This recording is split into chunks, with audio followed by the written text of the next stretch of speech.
Maligayang pagbabalik mga kasolid. Breaking news, Christian Araneta panalo sa bakbakan, first round knockout.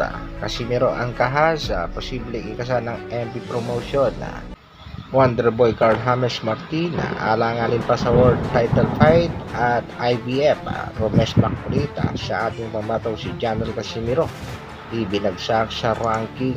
Yan ang ating mga pag-uusapan, pero bago yan, isang like naman dyan para sa ating unang balita mga kasolid. Sa katatapos pa lang nalaban itong ating mamatong si Christian The Bomb Araneta kontra nga dito kay Sanchay Yatbun na ginanap kanina nga lamang ay nakuha ng ating pangbatong si The Bomb Araneta ang panalo.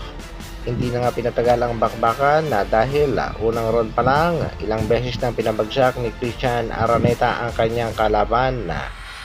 Nakuha nga ni Kabayan ang panalo via first round knockout at ready na nga ang ating pambatong si Araneta para sa isang world title fight.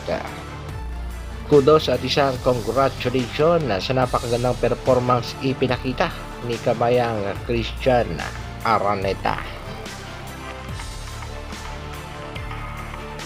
Sa kabilang balita naman mga kasolid, tila na pagkakaisahan talaga ang ating pambatong si Cuatro Alas Janel Casimiro. Kamakailan lang ay binagsak ito sa ranking ng WBO.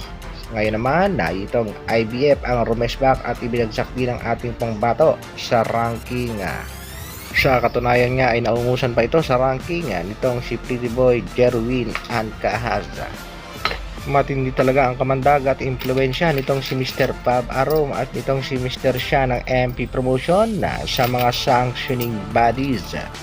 Kayang-kaya talagang doktorin ang mga rankings. Tama nga ang plano nitong si Mr. Turki Alalshika na i-abolish na ang mga sanctioning bodies at pag-isahin na lamang ang titulo. Kumakalat din ng balita mga kasolid na hindi ipapalaban itong si Mr. Shana ang kanyang alagang si Wonderboy Carl James Martina dito kay Angas ng Pinas, Cuatro Alas Janel Casimiro. Iniingatan ng MP ang napakalinis na kabatada nitong si Wonderboy at ang plano dyan mga kasolid, ipinangat sa ranking itong si Pretty Boy Angcahas. At ito nga ang di umano'y gustong itapat ng MP Promotion sa nag-iisang Angas ng Pinas, Cuatro Alas Janel Casimiro. Sa kasalukuyan ng ating kababayang si Jerwin Angcahas ay merong kartadang 35 wins, 23 knockouts, merong 4 na talo at sa huling 5 laban nakatikim ng 3 talo mga kasolid.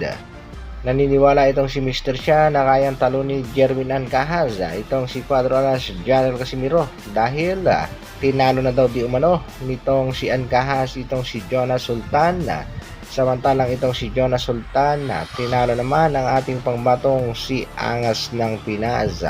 Sang-ayon ba kayo mga kasolid sa plano na si Angcahas ang itapat sa ating pangbatong si Alas sa halip na si Wonderboy Martina? Isang good news naman para sa ating kababayang si Mark Magnifico Magsayo. Alam naman natin may laban itong si Mark Magsayo ngayong paparating na December 14 kontra dito kay Brian Mercado.